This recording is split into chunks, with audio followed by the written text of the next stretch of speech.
Apa kabar nih kalian? Semoga kalian selalu diberkati ya. Kembali lagi dengan Ngiman Youth UKMI Semarang. So, nggak usah lama-lama lagi, kita langsung aja ibadah. Selamat beribadah, Tuhan Yesus memberkati.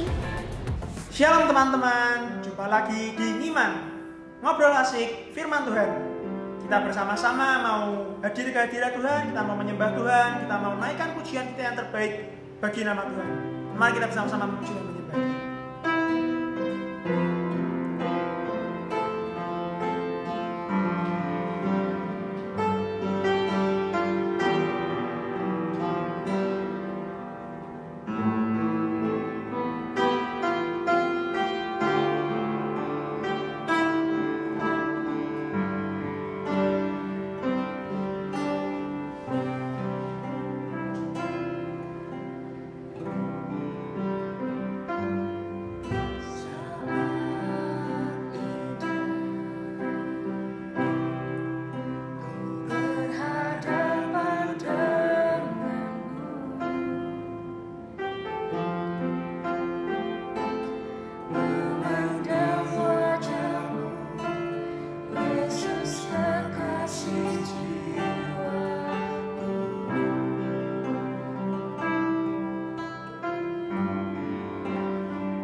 Syukur ya Tuhan, kami selalu mengucap syukur ya Tuhan buat penyertaan-Mu ya Tuhan bagi hidup kami ya Tuhan. Kami tinggal tenang ya Tuhan di dalam hadirat-Mu ya Tuhan sore hari ini ya Tuhan. Kami mau terus menyembah-Mu ya Tuhan sore hari ini ya Tuhan. Biar hati ini ya Tuhan kami serahkan sepenuhnya ya Tuhan ke dalam hadirat-Mu ya Tuhan.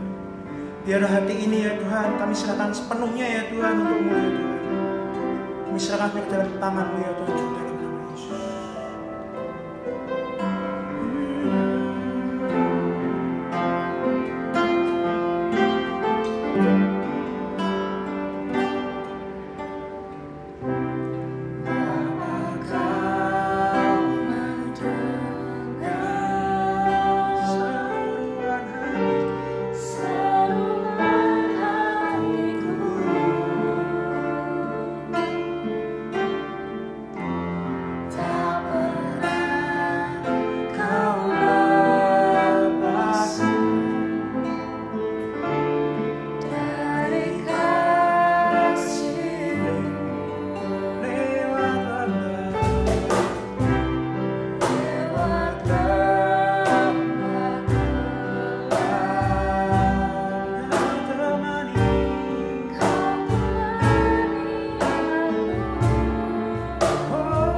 beri sampai telinga kita sendiri mendengar. Kita mau naikkan pujian ini. Kita nyanyikan Bapa kita kekal dan mulia. Kita nyanyikan sampai telinga kita sendiri mendengar. Amin. Menyembuhkan yang terluka, ku kan tenang bersamamu, Bapa.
Shalom teman-teman yang dikasihi Tuhan, puji nama Tuhan, kita boleh kembali lagi bertatap muka, bertemu melalui media online ini. Kita boleh bersama-sama merayakan kebesaran nama Tuhan di dalam acara Ngiman, ngobrol asik firman Tuhan. Mari kita bersama-sama sebelum kita mendengarkan kebenaran firman Tuhan, kita berdoa. Kami bersyukur Tuhan untuk kasih dan penyertaan-Mu sepanjang hari ini. Kami boleh menikmati hari-hari ini dengan penuh ucapan syukur dan penuh sukacita.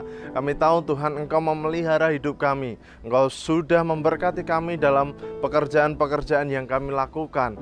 Dalam setiap apapun yang kami lakukan, kami percaya itu Tuhan. Dan hari ini kami mau belajar tentang kebenaran firman-Mu. Kiranya Engkau yang meneguhkan firman ini Tuhan, menjadi rema dalam setiap kehidupan kami, menjadi berkat bagi setiap kami Tuhan, agar apa yang kami lakukan hanya oleh perkenanan Tuhan. Kami serahkan Tuhan, hanya di dalam nama Tuhan kami Yesus Kristus, kami berdoa dan mengucap syukur. Haleluya, amin. Saudaraku yang dikasihi Tuhan, tema yang diberikan kepada saya ini cukup unik, kepompong iman. Kalau teman-teman tahu kepompong, ya, itu adalah metamorfosis dari ulat menjadi kupu-kupu. Sebelum dia menjadi kupu-kupu yang begitu indah, yang bisa terbang menghiasi ya taman-taman, ya, dia harus melewati proses yang namanya kepompong. Nah, hari ini kita mau belajar bersama-sama bagaimana kita belajar ya dari kebenaran firman Tuhan ini.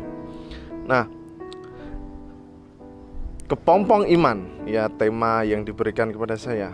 Nah, jika kita tahu apa yang akan terjadi ya di depan kita, maka apa yang akan kita lakukan? Segera kita ambil keputusan, segera kita ambil tindakan. Namun apa yang terjadi jika kita tidak tahu apa yang terjadi ke depan? Pasti kita perlu banyak pemikiran panjang, kita perlu perencanaan yang panjang. Bahkan kita perlu mempersiapkan secara detail. Supaya apa teman-teman? Supaya apa yang kita hadapi ke depan itu lebih siap.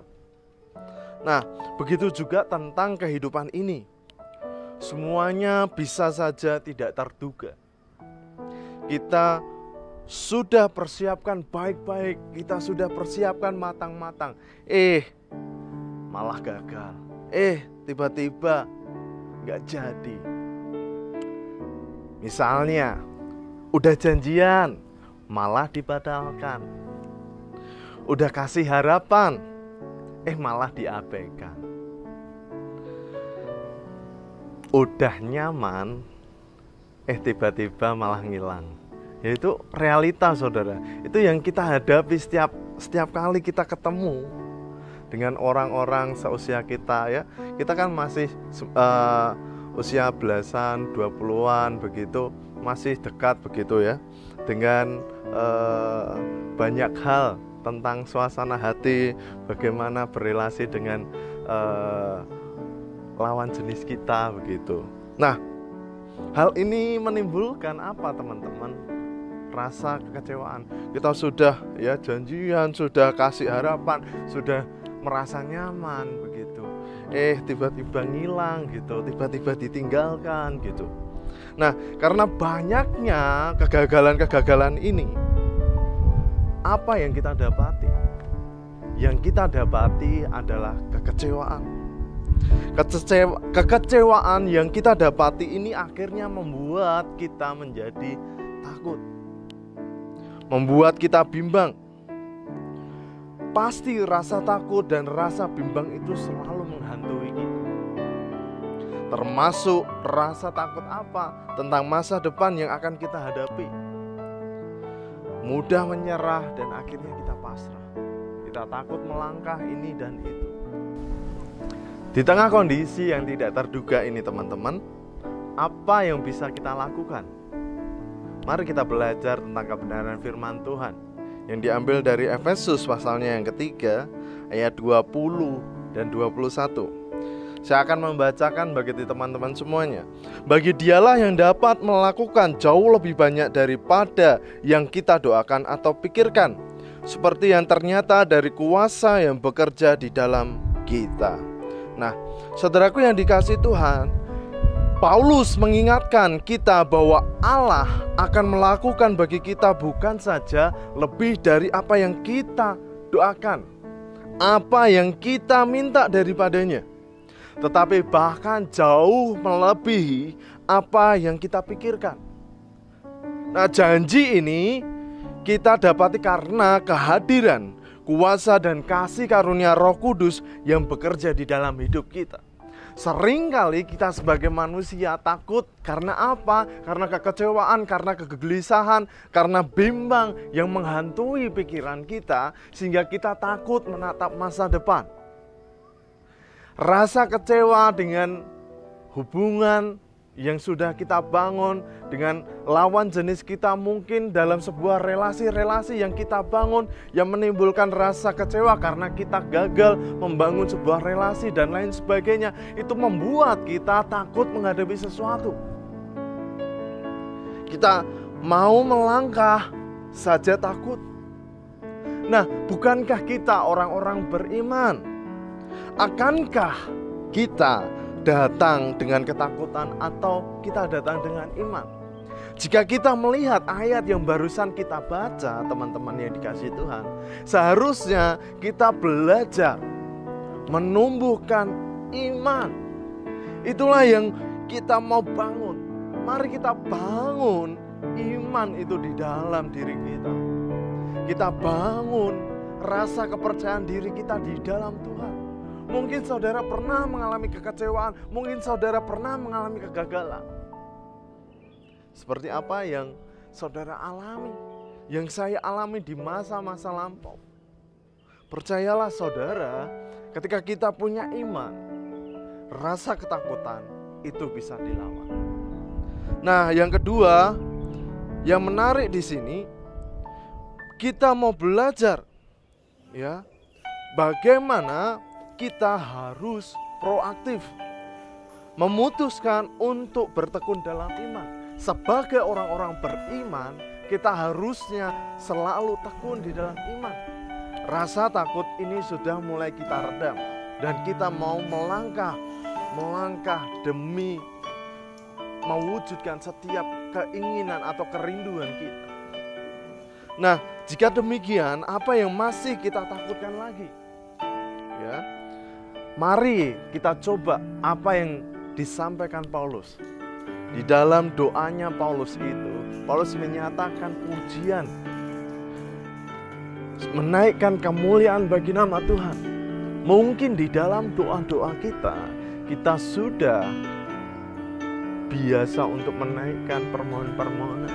Kita lupa untuk menaikkan pujian kepada Allah. Kita lupa memuliakan Allah. Kita memuliakan Dia melalui doa-doa kita. Nah, proaktif ini mulai memutuskan untuk mau bertekun di dalam iman. Baik pertandingan maupun peperangan menuntut usaha yang tidak setengah. Nah, Coba kita baca bersama-sama. Kita baca 1 Timotius 6 ayat 12. 1 Timotius 6 ayat 12. Bertandinglah dalam pertandingan iman yang benar dan rebutlah hidup yang kekal. Untuk itulah engkau telah dipanggil dan telah engkau ikrarkan ikrar yang benar di depan banyak saksi. Nah, Timotius ya, sebagai abdi Allah atau pemimpin jemaat pada saat itu harus menjauhi rasa cinta akan uang dan berbagai kejahatan yang mengikutinya. Sebaliknya, ia harus mengejar sifat-sifat yang baik, sifat-sifat yang bajik yang diperlukan untuk memenangkan pertandingan itu. Apa saja itu, teman-teman? Ya, yaitu yang pertama, yaitu keadilan dan ibadah. Ya, hal ini menyangkut tentang sikap yang adil dalam relasi dengan orang lain. Menyembah Allah, bukan menyembah mamon. Yang kedua, berkaitan dengan apa, teman-teman? Kesetiaan dan kasih. Hal ini menyangkut apa? Integritas kita sebagai anak-anak Allah, anak-anak Tuhan yang mempunyai kasih yang sejati untuk mau melayani dan mau berkorban. Bukan untuk memuaskan diri sendiri. Bukan mencari kesenangan diri sendiri. Pelayanan bukan mencari pujian, tetapi pelayanan kita adalah untuk mengucap syukur bagaimana Tuhan sudah memelihara hidup kita. Yang ketiga, kesabaran dan kelemah lembutan. Menyangkut kesabaran dalam menghadapi situasi sulit apapun dan dalam menghadapi orang-orang yang mendatangkan kesulitan. Seringkali ketika masalah itu datang, bukan karena ya pribadi kita, mungkin karena orang-orang lain yang mungkin membuat kita itu sulit beradaptasi, sulit untuk mengerti kita. Nah, ini kita harus belajar sabar, kita harus belajar untuk lemah lembut.